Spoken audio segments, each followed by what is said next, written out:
Magandang araw kaibigan! Tuloy po kayo sa Felicidad's Channel. Sa mga kwento ng buhay at pag-ibig na hinalukay sa natatagong baul ni Felicidad.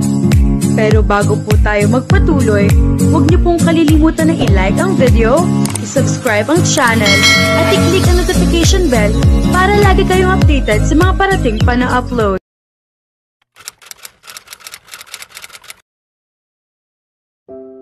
Maagang nagising si Mira kinabukasan, halos hindi na niya namalayan ang paglipas ng gabi.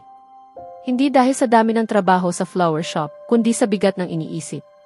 Sa bawat araw na lumilipas, lalong lumalalim ang koneksyon niya kay Leo, ang lalaking hindi niya lubos na kilala, ngunit tila unti-unting umaangkin sa kanyang puso. Habang abala siya sa pag-aayos ng bagong dating na mga bulaklak, mga liryo, rosas, at ilang puting orchids, madalas siyang mapatingin sa kinaroroonan ni Leo. Tahimik itong nagwawali sa harap ng tindahan, tila malayo ang iniisip. Simula nang bumuhos ang ulan kagabi, napansin na ni Mira ang pagbabago sa kilos ni Leo. Mas naging malalim ang tingin nito, at tila mas madalas itong tumitig sa malayo, para bang may mga alaala itong pilit na binubuo sa likod ng kanyang isipan. Leo, okay ka lang ba? Tanong ni Mira habang abala ito sa pag-aayos ng mga dahon ng fern sa isang baukwet. Napalingon si Leo at sandaling ngumiti. Yes naman. Medyo mabigat lang ang pakiramdam. Parang may mga piraso ng alaala na nag-uumpisang magsama-sama, pero hindi pa buo. Bago pa man makasagot si Mira, muling nagsalita si Leo. Mira, nagpahatid ang suki natin. Kailangan daw ng palumpo ng bulaklak para sa pamangkin niya sa ospital. Pwede bang ako na lang ang mag-deliver? Napatigil si Mira. Noon lang niya maririnig na gustong lumabas si Leo ng mag-isa, at sa ganitong kalayuan pa. Sigurado ka? Baka maligaw ka. Ngumiti si Leo, bahagyang nagbiro. Memorized ko na ang ruta. At gusto ko lang din makalanghap ng ibang hangin. Sige, tugon ni Mira pagkatapos ng ilang segundong pag-aalinlangan. Mag-ingat ka. Tumango si Leo at kinuha ang basket ng mga bulaklak. Isang sulyap ang iniwan niya kay Mira bago sumakay sa tricycle. Samantala, sa flower shop. Wala pang kalahating oras mula nang umalis si Leo, isang itim na sasakyan ang huminto sa tapat ng bulaklak ni nanay. Mula rito, bumaba ang isang babae na animoy hindi sanay sa init at alikabok ng probinsya. Nakaitim ito mula ulo hanggang paa, suot ang mamahaling salamin at bag na may kilalang designer label. Nagbukas ang pinto ng shop at pumasok ang babae na may kumpiyansang taglay ng isang taong sanay makuha ang gusto niya. Magandang umaga po, bati ni Mira, agad nang umiti, ngunit may pagdududa sa tono ng bisita. Hindi umiti ang babae. Sa halip, inilapag nito ang isang larawan sa counter. Larawan iyon ng isang lalaking kilalang-kilala ni Mira, si Leo.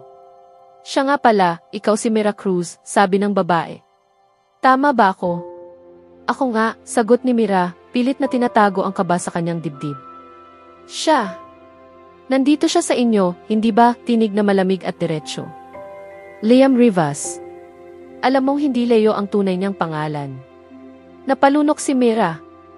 Hindi niya alam kung paano sasagot. Sino po sila? Ako ang kasintahan niya. Isabella de Vera, sagot ng babae, tila isang palamuti na kailangang kilalanin ng buong mundo. Napatda si Mira. Ang salitang kasintahan ay parang bombang sumabog sa loob ng kanyang dibdib. Hindi niya agad maipinta ang nararamdaman, galit, selos, pangamba. Lahat nagsisiksikan sa kanyang isip. Hindi ko po alam ang sinasabi ninyo, pilit niyang sagot. Ngumiti si Isabella, isang mapait at matalim na ngiti. Huwag ka nang magpanggap. Kukunin ko lang ang sa akin. Ayoko ng gulo. At sa hindi na muling nagpaalam, umalis si Isabella at muling sumakay sa kanyang sasakyan. Samantalang si Leo ay naghihintay matapos iabot ang mga bulaklak sa front desk, napansin niya ang isang lumang dyaryo na nakapatong sa bench. Isang headline ang agad na tumama sa kanyang paningin. Tagapagmana ng bilyonaryo, wala pa ring balita, tahimik ang Rivas Corporation sa kinaroroonan ni Liam Rivas. Nanlaki ang kanyang mga mata. Para siyang tinamaan ng kidlat. Dahan-dahan niyang binasa ang artikulo. Sa gilid ng balita, naroon ang isang larawan, ang kanyang mukha. Ako ito, bulong ni Leo. Nagsimulang kumirot ang kanyang sentido. Mga imahe ang nagdagsaan sa kanyang isipan, isang engagement party, malamig na bulwagan, isang babaeng nakangiti, ngunit may mapagmataas na titig, si Isabela. Mabilis ang tibok ng puso niya. Ang mga piraso ng kanyang nakaraan ay isa-isang nagbabalik. Siya si Liam Rivas, tagapagmana ng Rivas Corporation. Anak ng mga kilalang negosyante sa Maynila. At higit sa lahat, ikakasal siya kay Isabela, isang kasalang tinakasan niya. Tahimik si Mira. Hindi niya nabanggit ang pagbisita ni Isabela. Ngunit nang makita ni Leo ang isang red rose na iniwan sa counter, may kalakip itong maliit na card, nag-iba ang ihip ng hangin. Binuksan niya ang card at binasa ng malakas. Huwag mo akong hayaang maghintay ng matagal, Liam. Alam mong akin ka. Isabela. Tahimik niyang ibinaba ang card. Tumingin siya kay Mira at sa kanyang mga mata ay maihalong lungkot at pag-aalinlangan. Nandito siya, hindi ba? Tanong ni Leo. Tumango si Mira. Oo, sinabi niyang kasintahan mo raw siya. Saglit na katahimikan. Kasintahan. Yes, bulong ni Leo. Pero hindi ko siya mahal. Isang kasunduan iyon. Pakana ng mga magulang namin. Tinakasan ko ang kasalang iyon para hanapin ang sarili ko. At ngayon, alam ko na kung bakit. Liam. Halos hindi maibulalas ni Mira ang pangalan. Hindi mo ba kailangang bumalik sa dati mong mundo? Tumingin si Leo sa kanya, diretso sa mga mata. Hindi ko alam kung ano ang hinaharap. Pero ang sigurado ako ayaw kong mawala ka, Mira. Napalunok si Mira. Damang-dama niya ang bigat ng mga salitang binitiwan ni Leo. Pero mas mabigat ang takot sa kanyang puso, ang takot na baka bukas, gisingin siya ng katotohanan na ang lahat ng ito ay panaginip lamang. Paano kung kunin ka niya?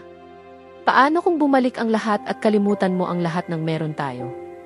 Hinawakan ni Leo ang kanyang kamay. Mira, dito ko nahanap ang sarili ko. Hindi ko alam kung anong kinabukasan ang naghihintay sa akin, pero kung papipiliin ako, gusto ko iyong kinabukasang kasama ka. Tahimik na nakamasid si Isabela mula sa loob ng kanyang sasakyan. Hindi siya nagpakita. Hindi siya nag-ingay. Ngunit ang kanyang mga mata ay puno ng galit, paghihiganti at determinasyon. Sa isip niya, malinaw ang isang salita. Hindi pa tapos. Sa susunod na kabanata, haharapin ni Mira at Leo ang mga panibagong pagsubok, nang muling sumubok si Isabela na agawin si Leo gamit ang kapangyarihan at impluensya niya. Mabubunyag din ang mga lihim mula sa nakaraan ni Leo na maglalagay sa kanilang dalawa sa gitna ng panganib at pagdududa. Kaya abangan natin,